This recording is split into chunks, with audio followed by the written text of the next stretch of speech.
Hey, Baruch, how are you this week? Thank God I'm doing well, Jeremy. How about yourself? Totally awesome. This is so exciting. I was just listening to the podcast again this morning and I was like, "Ooh, this is shifting. This is getting really, we're shifting our direction a little bit with the podcast now. I Hmm. think we're getting like really serious. Yep. I think these are the next ones are like a whole bunch of controversial discussions, and this is really getting exciting at this point. You know why I'm most excited about it? Because I remember when we were initially talking about doing a podcast, I said that like one of my one conditions was that it had to be the sort of thing where we don't pull punches. Yeah, But I don't feel like we've really been that controversial up until now. I think we've kind of been like, I wouldn't say playing it safe. We just haven't I had know, to. right? But like listening to it today, like we're starting to get into some controversial territory. So Yeah, it's exciting. totally. And you know what? Who better? I mean, who better? Today's awesome guest. I want to right away jump right into it and bring him up because he knows how to not pull punches. Let me tell you, this guy, Yes.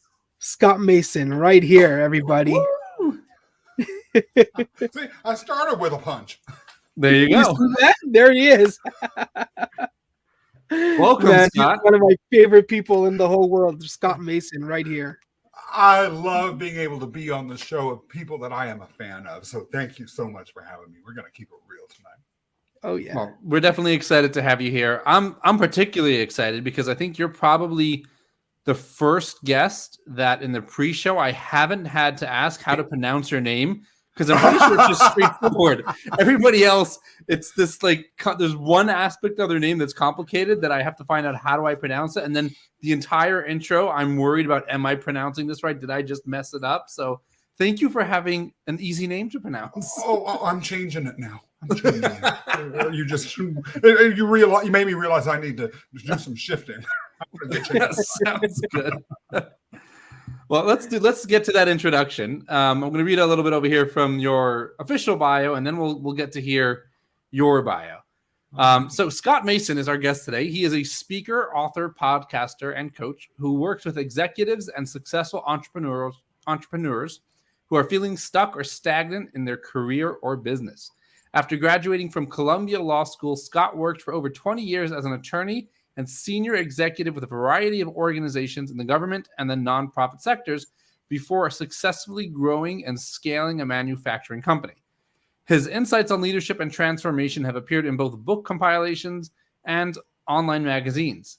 Scott combines his wealth of large organizational and entrepreneurial experience with a long-lasting and deep love of Greek mythology, with all of its fun, excitement, and deeper universal meanings to help his clients dislodge their toxic myths to ignite charisma within and then magnetize and monetize professional freedom.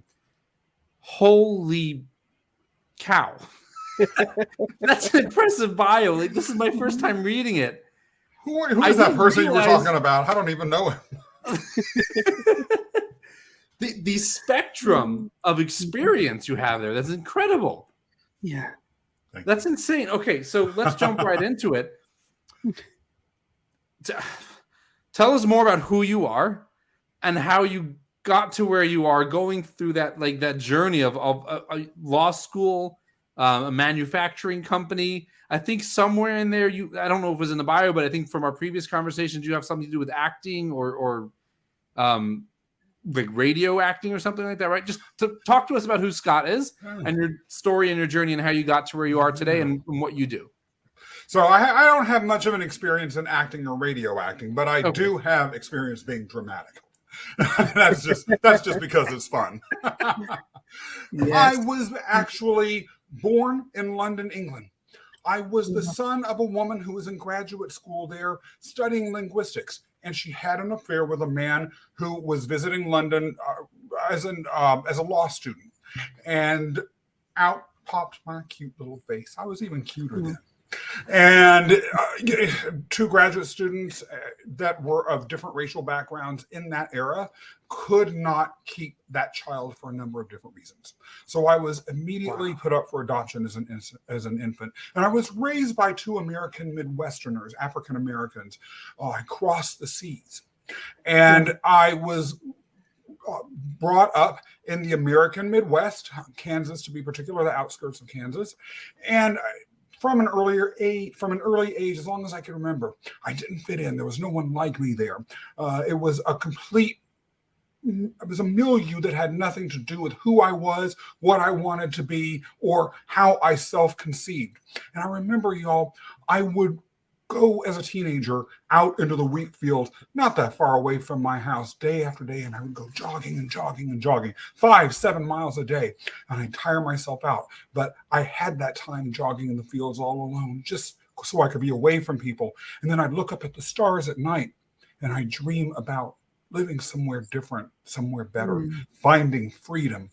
Eventually, I came here to New York City for law school. And as you all mentioned, I practiced for 20 years almost in government in a variety of legal and executive management roles. Later went into the nonprofit sector, did my second C-suite stint with the nation's largest domestic violence shelter services provider. It also ran homeless shelters, and then went into the manufacturing sector and eventually transitioned away from that journey into the one that I am on right now, identifying freedom for people who may be trapped, stuck, spiritually deprived in the lives that they're living, and looking to make a change, looking to fulfill their providential purpose. And I feel honored every time I have even a small role in helping someone do that. Wow. That is unbelievable, incredible.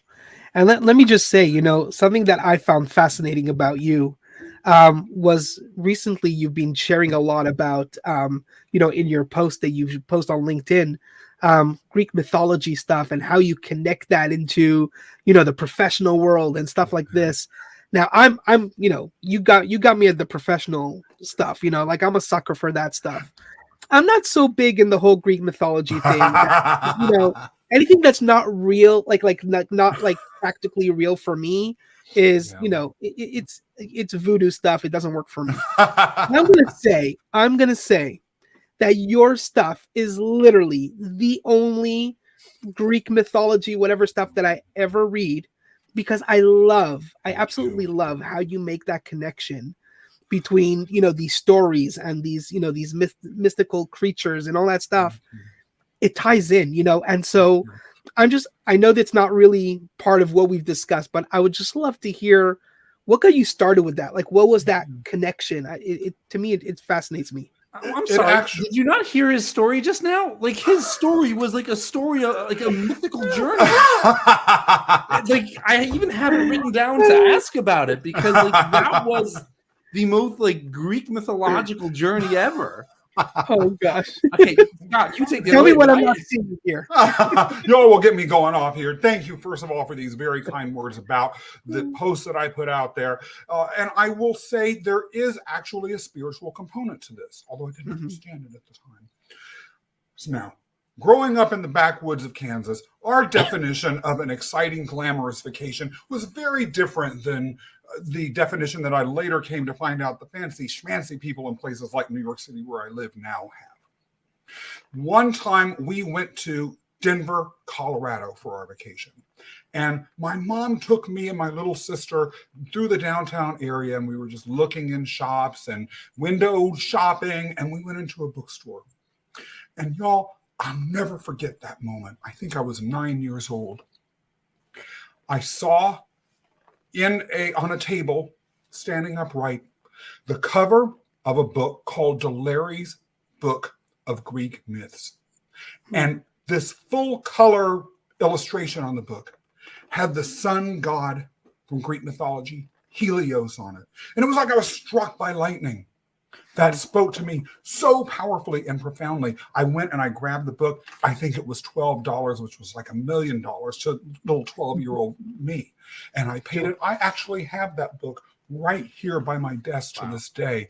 It spoke to me. I felt Helios within me. And all through my life, no matter how many ups or downs I've had, whenever I've needed to envision who I was, what was possible for me, and what I truly had as an essence inside, it was Helios that was there. So Helios, I would say, is actually a part of my spirituality, even though, as you said, hear me, I do not believe he actually exists, and I certainly Right. don't worship him, but he symbolizes, as do so many of the figures in mythology, the deepest components of who and what we are inside, sometimes very much our spiritual essences. Wow. I love it. Really, it was just so interesting to me. Like I was also sharing how I had an experience recently where I would have never known the answer to that question. And it's like, because I read Scott's post recently, I know the answer to that question. And I felt really good, number one, let me just tell you. But it was just like funny how this is something I would have never read before if it wasn't for you. So I just find it fascinating. I find it fascinating that you make these connections. It's really incredible. Well, I have to say, though, one of the things I enjoy about LinkedIn is the way that a well thought through or provocative post can generate dialogue, and how engaging with people who are extraordinarily bright and open-hearted and into discussion can force me, as the author of these sorts of posts and the person attempting to push a way of thinking out into the world, to adjust and rethink. And so you, when you engage with those posts, bring the full level of intellectual force and thinking that you have. And so actually, the thanks is entirely to you for elevating every conversation that we've had on LinkedIn, whether on my posts or yours, simply by bringing your full self there. Yeah. It's very true. Yermi's comments are always next level. I mean, so there's what's his name? Elon Gold. He's a famous Jewish comedian, and he's got this thing about accents. And to really just compile it, it's like you look at a British guy, right? And he can say something like, "My belly button is quite itchy," but because of his accent, like an American guy's gonna look at him and say, "Wow, that guy is smart." It's like when you look at Yermi's comments, it's like you can tell he's like bringing the value, and then it's like, wow, that guy is smart, but it's not actually saying itchy belly buttons. It's like real value. So substance that makes one sit back and think. Love it. Yeah. Thank you, guys. There's too much talking about me, so let's just jump right into it, and let's get right into, this is the topic about living that spiritual life, and I think we spoke quite a bit about it. And to me, like, the first question that I at least ask for myself every day, what is spirituality? For me, the question is always, what is spirituality? And I think a lot of people make that mistake. I think it's a mistake personally, and I would love to hear what you say, Scott. I think people connect it to religion per se, that spirituality component. I like to make a difference between religion and spirituality. Absolutely. But in your in your experience or in your thoughts, what is your take on what is spirituality? Thank you. I'm going to get a little bit autobiographical here, because my own spirituality has had a particular arc that directly pertains to this question and will make, hopefully to those who are watching or listening, some sense out of how I've come to view it. Now, I was raised, as I mentioned earlier, in rural Kansas, and I went to a church growing up that could best be described as fundamentalist Christian. It was very fire and brimstone. It was very conservative. It was very status oriented. It was an African-American church. As I mentioned earlier, the people that adopted me were African-American. My mother went to that church. My father was a Roman Catholic, but we only rarely went to that church. I loved, by the way, the Catholic services because they were only an hour long. We were in and out. The ones that my mother went to, the African-American churches, hey, the music actually was pretty good. But the overall service itself dragged on forever. And we would have these sin-based screaming services and up and down and altar calls and endless collections and all that sort of stuff. It drove me nuts, and I thought it was so boring. That being said, for a while, I adopted it as the basis of my spiritual belief system for a long time. And at that time, there was a very popular genre of science fiction, which was emerging, but it really wasn't considered science fiction. It was essentially fundamentalist science fiction. And the belief was that the world was about to end, that Jesus was about to return to earth. There was going to be a rapture. All of the good Christians would disappear into thin air. There would be an antichrist that would come. There would be all sorts of tribulations. I knew that that was going to happen. I read somewhere in this book called Late Great Planet Earth that it was predicted in the Bible that this was going to happen, that the world was going to end by 1988. I remember feeling that was so unfair because I would be just a young man at that time. Would have barely begun. How come like the end of the world has to happen when I'm young? How come it can't happen after I'm dead? All that sort of stuff. And it was very fear-based. It was very hell-based. It was very sin-based. And after a while, I rebelled against that because I felt it was highly regulatory. When you talk about religion versus spirituality, it was all about what you should and shouldn't do in order to acculturate into a culture I didn't even agree with, rather than how you would feel fulfilled, how you could love. And so I grew up and out of that. As I moved further and further into adulthood, I became more and more rationalistic in my approach. Now, I like to think I'm still a rational person, but I was hardcore. I tell people without hesitation, although I was much more quiet about it at the time, I was stone hard atheistic. Not verbally, but inside, I would even say militant. Wow. If I heard people around me talking about religion, of course I put on the facade that I felt I needed to in order to socially fit in. But inside, I was thinking, A, you're weak. B, you have issues. Or C, you're just caught up in something you grew up with and need to grow out. And that was the way that I operated for a long time. The sad thing was, I was spiritually empty. Spiritually empty. I tell people that when I would wake up in the morning, splash water on my face and look in the mirror and see my eyes reflected back at me, especially in a professional setting, but to some extent, even in a personal setting, there was nothing inside. I did not believe human beings had anything approaching a soul or any purpose except getting what we could out of this world while we could. And I interacted with it accordingly, even if on the surface I was presenting a more publicly acceptable front. Wow. I share that with you because my spiritual journey eventually changed due to a number of different circumstances that my life brought to me. And I began to view spirituality very, very differently. I have never returned personally to organized religion. However, I know too many people across religious experiences who are credible, intelligent, rational people who have had transcendence as well as true spiritual meaning through organized religions of their choice. And I cannot and I will not discount that anymore. Just as I have found my own source of transcendence, purpose, and connection to deeper values through a deeper spiritual journey that in my case has been highly independent, but nonetheless meaningful, and has enabled me to feel a connection with people who come from more traditional religious backgrounds, if that traditional religious background as practice is, contrary to what I experienced a lot growing up, actually connected to spirituality. Right. Wow. That is, I need to take a moment there just to like drink in what you were saying, because you touched on two things that I want to come back to. But I'm just going to take a moment. Baruch, if you have anything you want to add here, it's like. Yeah, I mean, that was powerful. You're probably hearing, I don't know if you're hearing the ice cream truck. Like, that was so powerful that God was saying, like, we need to chill a little bit. Here's some ice cream. Unfortunately, it's not Thursday. But that was,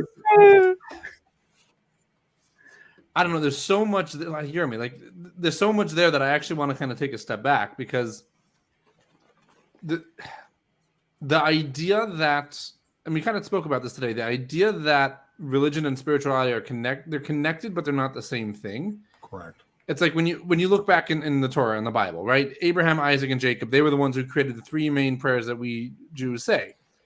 Where did they create it? It's like what you said.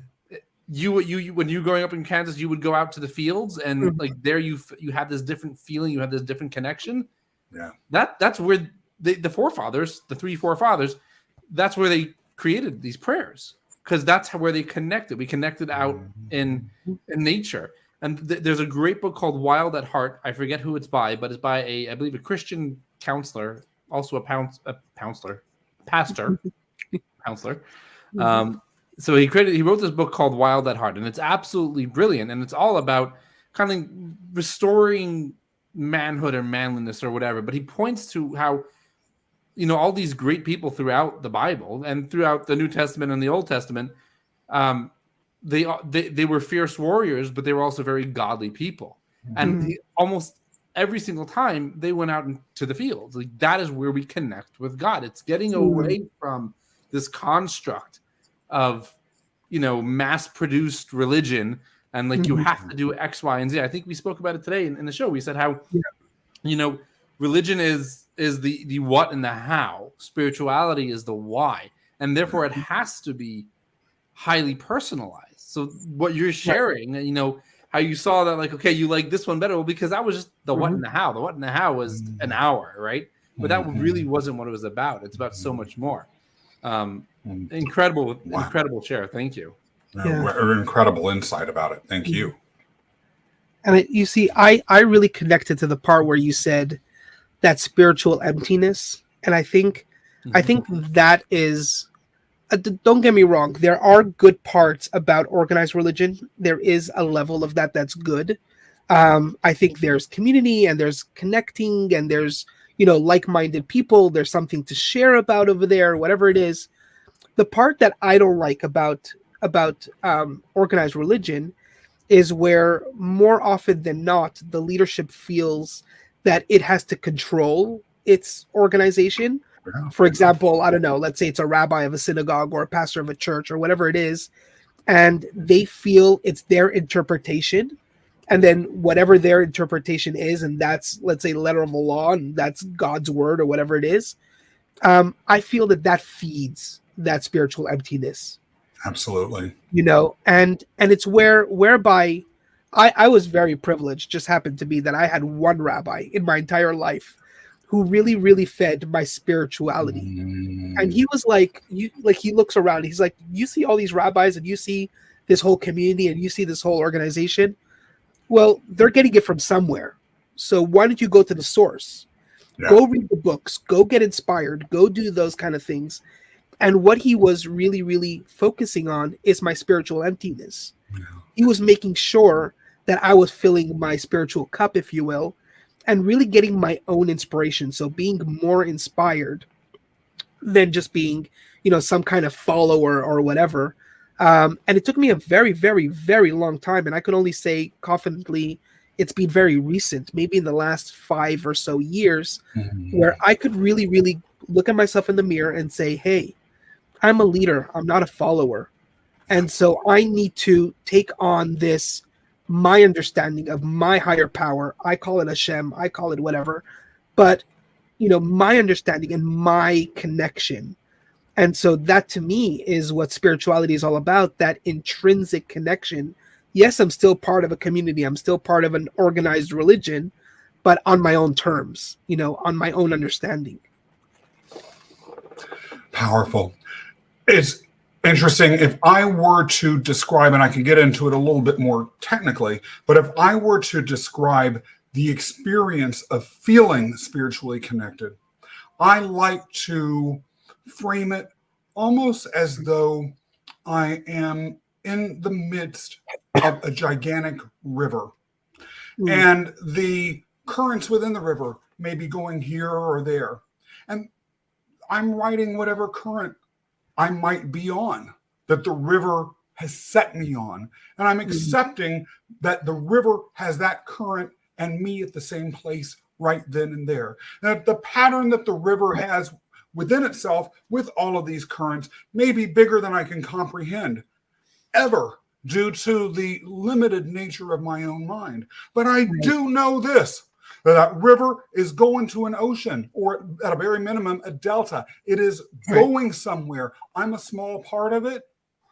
If I am being carried by that river into that providential future and being a part of that river and that larger providential tapestry, mixed metaphor, apologies, then I am experiencing my spirituality. The light of Helios, which is the purpose and the sense of values that the sun represents, shines through me.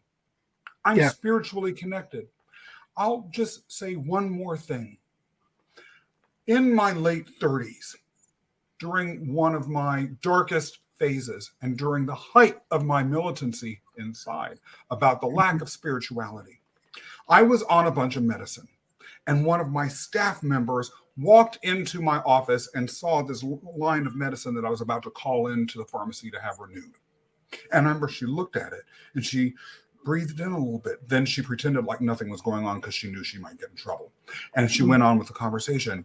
And I remember looking at that medicine and I remember thinking about who and what I was. And I remember feeling I'm actually nothing but an animated corpse. This is what it's like to be an animated corpse. Yes, I have a mind, but there's nothing there besides a shell that can think. That's the opposite of spirituality. Right.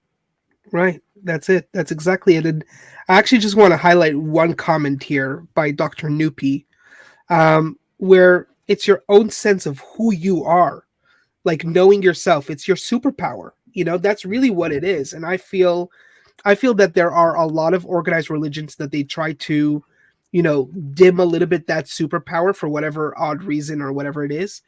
But anybody who really, really is that spiritually connected, who's really that, and it takes time to learn who we are. It takes time to develop. It takes time to discover, and that's why, at least in my organization, Baruch and I share the same kind of approach where we do not believe that there's anything like a bad Jew or, a distant or anything like that. We don't believe in that kind of way. We believe that there are different people at different levels of their life. And I often say,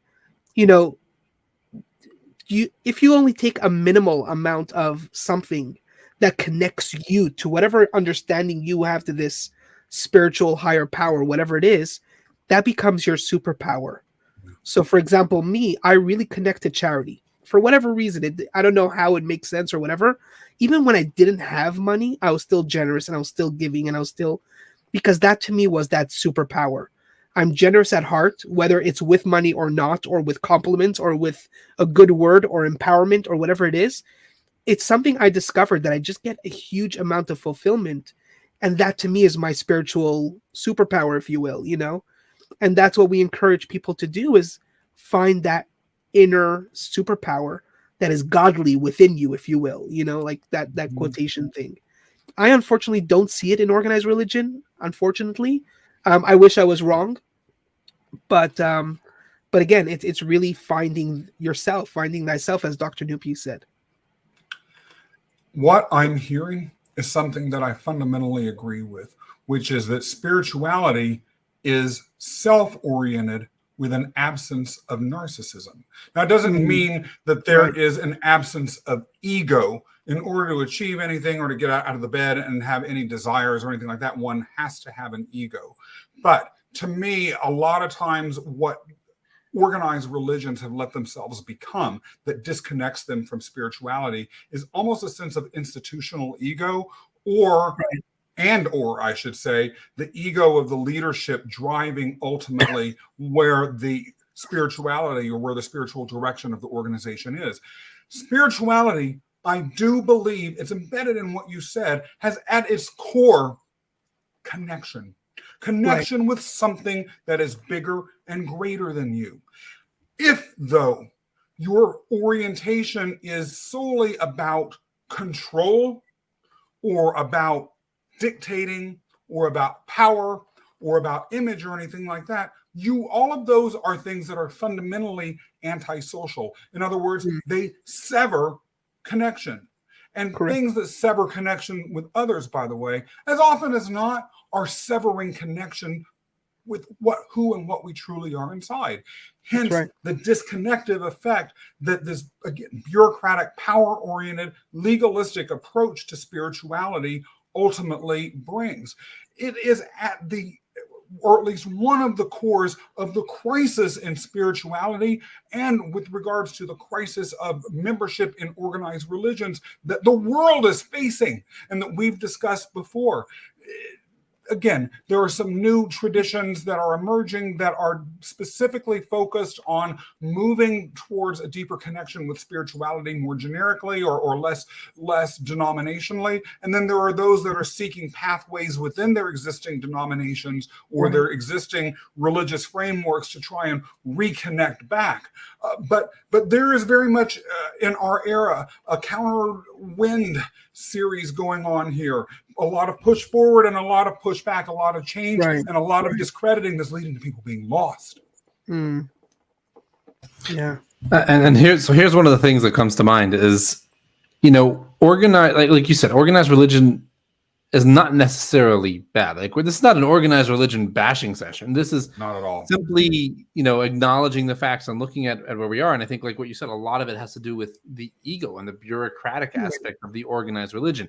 The way I see it, organized religion provides a foundation or a base level at which to operate at. I was having this discussion with one of the members of our synagogue, and we were talking about prayer because he and I laugh about the fact that 95% of the people at the synagogue, they're saying the words, but what are they really saying? And I have to admit, I'm not always a great example myself. But I asked him, I said, so then what is the point? Why do we show up and to these, organized times? And why do we do prayer in this organized way? And he said, because it's a base level. It's you have to say the prayers. You have to do what organized religion does. But the thing that most people don't remember, the next step is question it, understand it, try to figure it out. I shared with Yermi this week. I'm on an educators WhatsApp group for various educators within Jewish education. And one of them posted how he was uncomfortable with something that happened. And they basically, I don't want to go into details, but essentially he was uncomfortable with something and he brought it to everybody's attention asking, what are your thoughts about this topic? And there are people who are totally in agreement with him that no, this thing should never be done. And then there are people like myself who are like, the reason you're uncomfortable is because you haven't questioned why this is our standard operating procedure. Why is our standard operating procedure that we don't do X, Y, and Z? You have to understand it. Now, in a way, I'm in agreement with him, but in a way, I'm also not in agreement with him because, again, there's that level of here's organized religion, here is how we operate, but now let's understand why we operate that way. Once we've built in the habits of operating, let's understand the operating system. Let's get down to the core of why we're doing it, and then that's how we make spirituality. That's how we discover the spirituality, and that's how we make it ours, because it is personal. So you can be religious and not spiritual, but I think it's very hard to be spiritual and not quote unquote religious, because it's they go hand in hand, and the spirituality gives to that. Not that you have to be both. So figuring out how to become spiritual is that it's a personal journey. It's questioning and looking inside. So I have so much more to say, but I'm going to turn it back to you guys because. But yeah, Scott. Yeah. I'm dying to say something actually, and thank you, Jeremy, for giving me the chance to say it, because there is something. Because I'm hearing this whole how to become spiritual thing, so I want you to go into that. Like, yeah, I feel that's your direction. Well, I definitely will try and lead this statement into that. One of the things that I love that you're saying is the idea that everything needs to be questioned for that spirituality to have any meaning. And so to me, when you talk about how to become spiritual, one of the foundational requirements of becoming spiritual is building an understanding of spirituality that has the intellectual force to satisfy questioning. Right. So here's an example, and this, what I will say is, look, I'm not going to pull any punches. I think the one thing I want to be respectful of is language here. So if there is a word that I use that is offensive to some people, let me know. It's the best way I know how to describe it. In the Christian Old Testament, the book of Judges 2:19 has a passage involving a battle between the Israelites and some non-Israelites. I don't remember which non-Israelite group it was. But in any event, it explicitly says in that paragraph, at least it's translated into English, that God could not defeat this other battle or this other enemy because the enemy had iron chariots. And there is an implication in that, at least from a Christian perspective, that God was not all powerful. If God couldn't defeat another army because that army had iron chariots, well, what on earth would make us think that God could defeat a human being right now that has a car? And so when I read that passage, one of the things I did when I was younger is I read the Bible all the way through. In some cases, multiple times, because I wanted to be clear about what I was believing, what I was going to church and seeing. And this passage stuck out. That's a dramatic statement. And I went and I talked to some pastors about it. And rather than giving me a clear answer as to what that might have meant, I got a lot of, well, you've just got to have faith, or you've got to just accept that it is true no matter what, all that sort of stuff. That did not carry intellectual water. There could have been any number of different answers that a naturally curious child could have been given that may have fulfilled them. But when that sort of lack of basic intellectual qualification occurs when questioning the religious tradition one has grown up in, then the whole stack of cards begins to fall. And so to the extent that one is going to become spiritual, for whatever reason, I do believe that engaging the intellect is a fundamental requirement. My parents were horrible about this. I would argue this, that, and the other and say, well, what about this? It's particularly around moral or ethical issues. And the response I'd get would be honor thy father and thy mother. That's what it says in the 10 Commandments. Didn't cut it. Didn't cut it. And so I do feel like how to become spiritual involves intellectual engagement. However, intellectualism, empirical thinking, without bothering to acknowledge what we talked about a little bit earlier, which is the limitation of human intellect, is to me the hallmark of a fool. If there is anything I've learned along the way, the sheer consistency of transcendental experiences across faiths, across times, and across all sorts of sets of circumstances puts me in a position where my own intellect cannot accept that it's all just made up. Right. That everyone is just inventing this sort of spiritual experience or inventing over and over. And I've read the God Gene. I'm aware about all of the different potential genetic or biological bases for religion that people claim exist. That being said, even that to me is an answer that doesn't carry water. Anything that discounts the lived experience of the overwhelming majority of human beings in existence or trivializes it to that extent is a step away from spirituality. I do feel a soulless life, a life without spirituality, which is one that I lived, is a life not worth living. Right. Wow. I couldn't agree more. And, I just want to touch upon a couple of things you also mentioned. And in continuation also to Baruch, what he was talking about. To me, the way I see spirituality in general, is that form of connection. So I see myself as an entity that was created by some kind of higher power, that this higher power created me in his image or whatever you want to call it, and basically took part of his infinite light and shined a little bit of that energy into myself, which we call soul or whatever it is, and that's what's making me alive. So technically speaking, I have a portion of God in me. Yeah. But if I'm not hooked up, so I'm thinking of myself as a lamp, if you think of it this way, the energy that the lamp is getting, that light that it's producing, needs to come from some kind of energy source. It needs to be hooked up to the wall. It needs to be hooked up to, power or something, right? It needs to draw from some kind of energy. So I'm asking myself, I need to be connected to something, okay? And that to me is that spiritual connection. Now, how do I do that? How do I draw that energy? How do I draw It's by asking myself, do I have the right wattage? Do I have the right connection? Do I have the right prongs? Am I grounded? All that kind of stuff, right? Now, all that is from my little bit of experience in electricity, but that's besides the point. But it really gets me thinking, and it gets me to challenge the status quo, asking myself, is this right for me? And is this the right connection for me? And if it doesn't feel right, it just isn't right. And I have to keep challenging that. So happens to be that my namesake, actually, there is a rabbi in the Talmud. The Talmud is all about, discussion and challenges and stuff like that. There's a rabbi in the Talmud. His name is Rabbi Yirmiyah, actually. So Yirmi in Aramaic is Yirmiyah. So Rabbi Yirmiyah was actually kicked out of the study hall because he asked so many questions.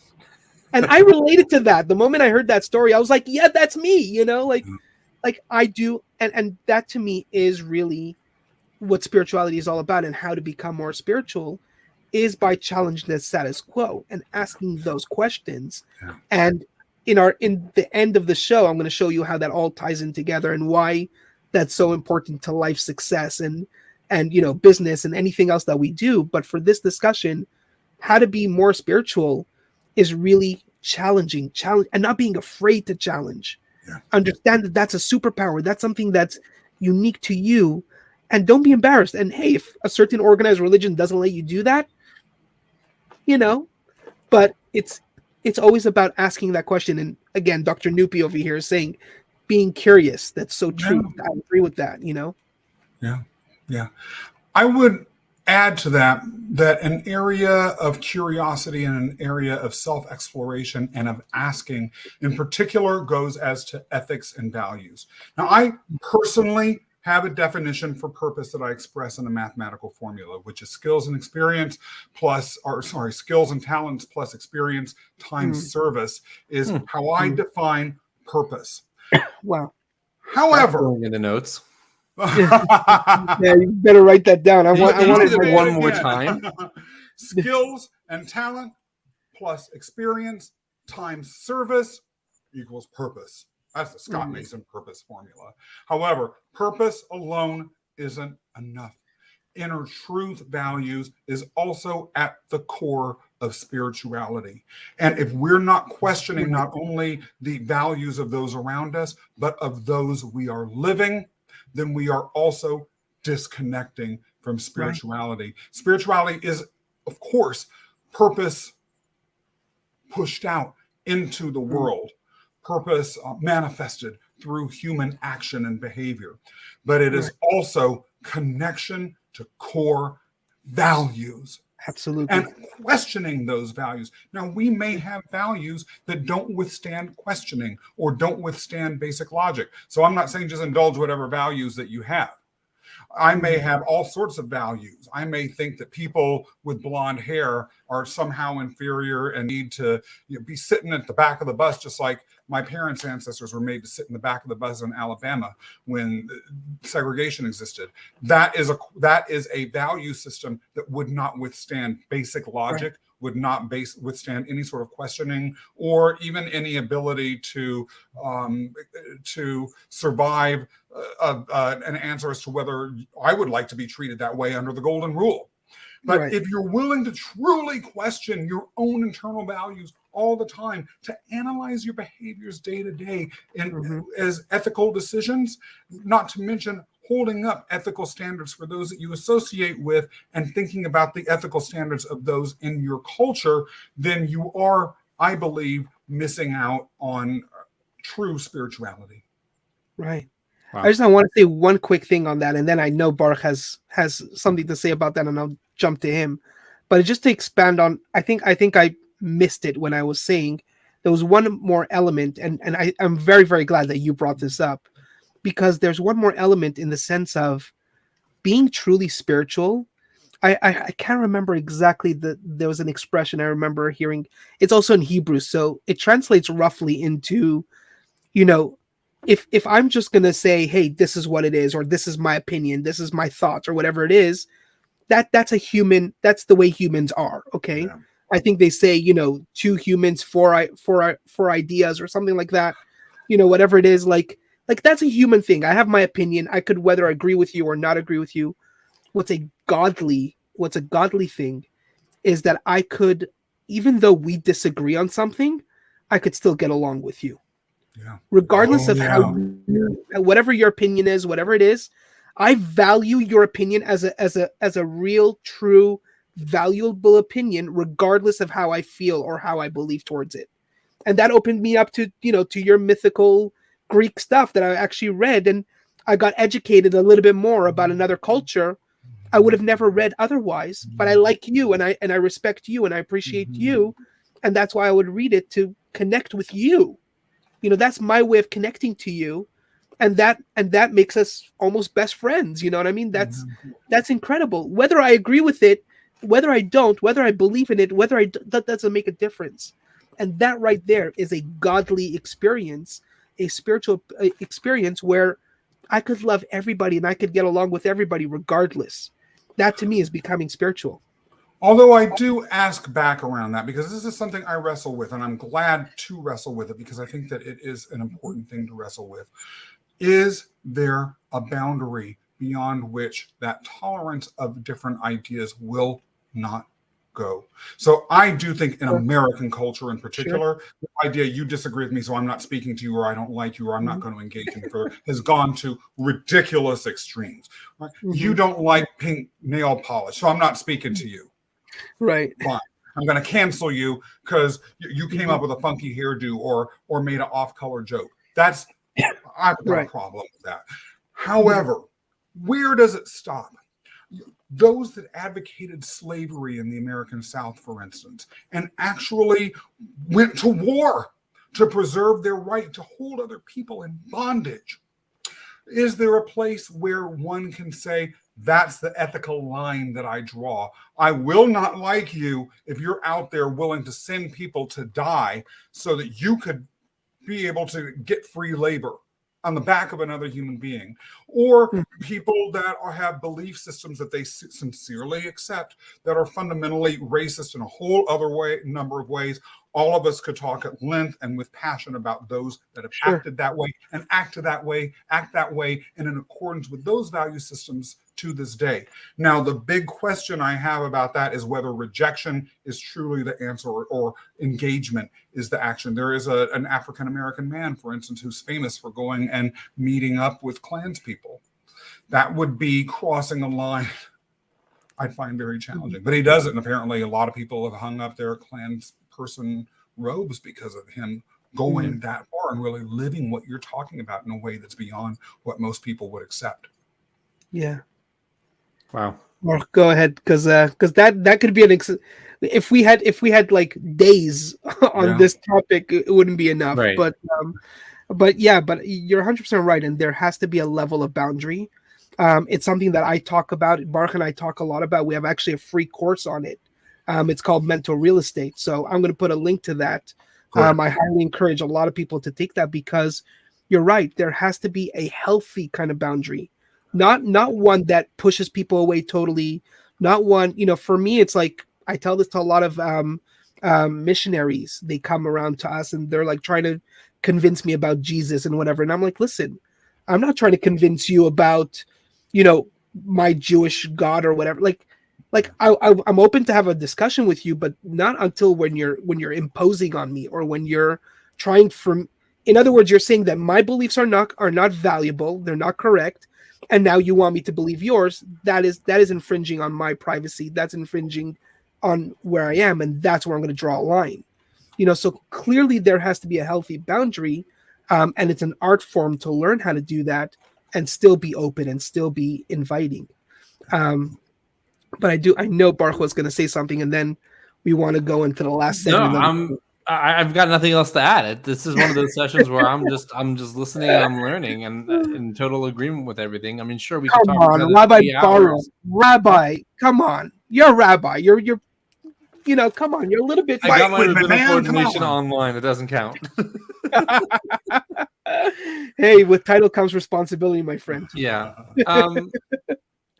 The way I look at it is, again, we don't have to agree on the same things. We can hold two different opinions, but we still have to be civil people, Yeah. and there's a lot of hot topic issues nowadays. Mhm. And there's a lot of things that we can get angry or upset about.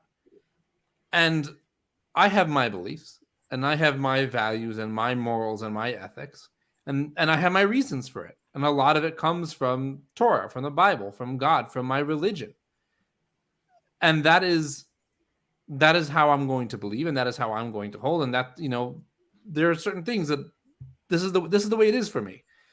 But just because somebody else sees something differently, and just because somebody else believes something different, doesn't mean necessarily that they're a bad person, unless it's putting somebody else in harm.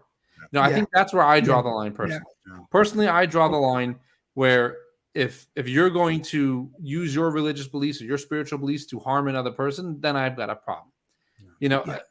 I'm only going to bring up this topic because I know that, Scott, you did a show with somebody else and a rabbi on this topic. Yes. But it's a very common. I think you know which one I'm referring to already. Very much so. I think it's a very common topic. I don't know what the proper terminology and everything like that is, but essentially it's homosexuality or somebody being gay. I've experienced this with people that I'm a rabbi for. There's some people that I'm very close with that they are Jews, and they identify, or whatever you want to call it, as gay. They are gay. How can I then go and say, well, one second, that goes against my personal beliefs, right? Mhm. But then how can I be the rabbi? How can I have a relationship with them as a Orthodox religious Jew? Their beliefs don't go along with my beliefs. Mm-hmm.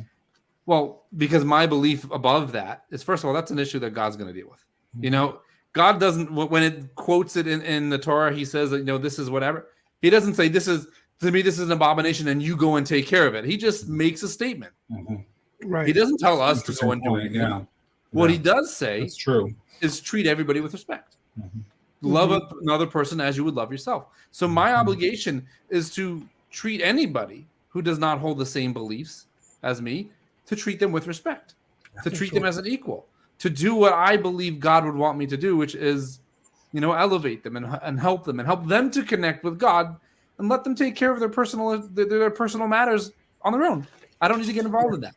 So I'm not going to go and start problems and cause fights and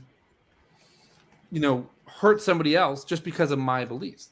And if somebody's going to do that to me, though, and I've cut off people from my own religion because they have tried to do things that, from a Jewish perspective, that would cause harm, and that's just not what it's about. So I think that's where I personally draw the line. On the one hand, I do believe that in certain circumstances there is a moral obligation to stand up for what's right, and to not let bad stuff just happen. Right. On the other hand, if it's a matter of disagreement, or if the circumstances really, after weighing everything, don't justify it, there is value in just shutting up. Mm-hmm. My opinion about everything does not need to be heard by the entire world. Yeah. I don't need to be getting on Twitter, for instance, and offering my personal little thoughts on every little controversy of the day, and particularly in a way that's inflammatory. I've learned there is true value in listening and sometimes just not saying anything at all. It's none of my doggone business. Totally true. 100%. I actually often tell people, you'd actually sound wiser if you were quiet. Oh, yeah. I could respect you more if you actually were quiet. Yeah. And I actually tell this to a close family member. I tell them, the way I respect you is by not talking to you. It's through silence. That's the way I respect you.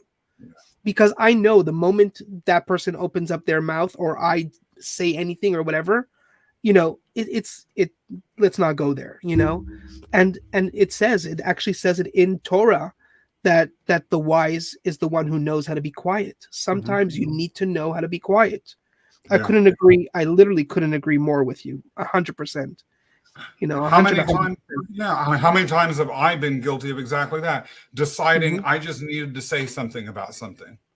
have an opinion about something I didn't even have any stake in, didn't Right. know anything about, but I had an emotional reaction, or I thought I knew a little bit of something, so I needed to self-express. Yes, self-expression is a fundamental human right.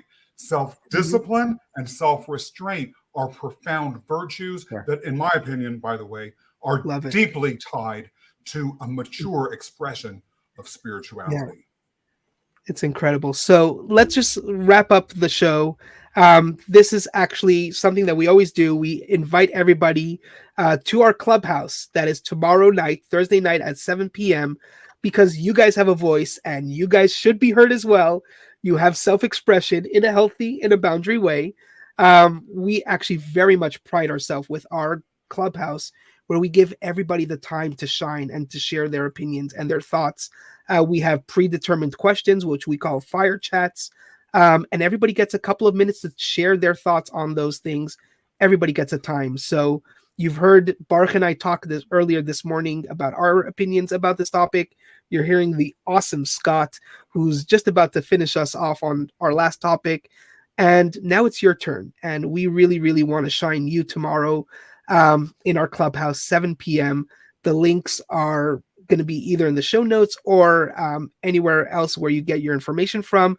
But if not, check out Clubhouse, the Exceptionally Irresistible Club, and you could get the information there. With that being said, Scott, finish us off on how does spirituality play into a person's success? When you have truly connected to your spirituality, when you let yourself sit in the current of that providential river, the cosmos or providence itself will bring you success. The act of rolling with the providential waves is itself success. The one thing that I would argue that is easy to get trapped into, though, is accepting either your own definition of success or the definition of success provided by others as an adequate substitute for what the universe wants for you. Remember, purpose plus values is spiritual connection. But if you understand your purpose and your values, you're going to, unless you choose to completely discard them, ultimately be driven into a place where you are actualizing it. Once you've actualized it, once you've truly actualized it, you will inherently find success. Now, that doesn't mean there won't be painful days or that the journey won't be hard. There were times during the pandemic, gentlemen, and anyone who is listening or watching, that I felt truly lost in a desert. And had it not been for, to use the famous words from the Old Testament regarding, I believe it was the prophet Elijah, if it hadn't been for the still small voice I heard somewhere inside, I might not have been able to continue to go without food or water. Wow. But if you are connected to your purpose and your values and understand that that's what success is, the still small voice, when it speaks, will take you out of the desert. You'll find that oasis. Beautiful. And that is the perfect way to end off. We are gonna end on time. With that being said, in the show notes, I will put all the ways that you could reach Scott, and we are gonna have that also in our recap article that's gonna come out on Friday. If you guys are not convinced by now, I highly encourage you to follow Scott, his podcast, his stuff that he's doing. This guy is a superstar. He is exceptionally irresistible. I absolutely love him like a brother. And we're going to end right here. See you all again next week. Again, and thank you all so much for joining today. So see you all soon. Bye-bye.